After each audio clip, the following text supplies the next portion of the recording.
Doctor Jivraj Mehta સ્થાપિત Vidyasabha Shantaben Haribhai charitable trust છે, જેમાં નેશનલ સુધીના BLSના સ્ટુડન્ટ જે મેડલ પ્રાપ્ત કર્યા, સિલ્વર, ગોલ્ડ, એને હું અભિનંદન આપું છું.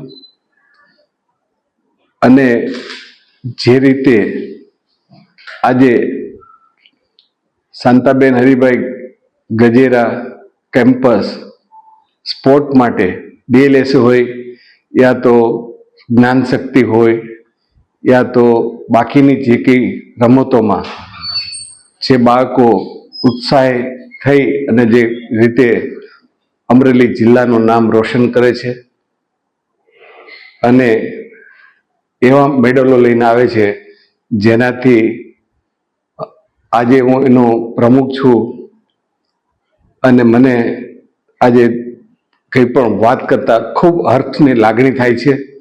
અને વર્ષો વર્ષ કેમ્પસમાં આગળ વધે બાળકો અને ઇન્ટરનેશનલ સુધી જઈ શકે એવી મારી શુભેચ્છા છે, શુભકામના છે. અસ્તુ.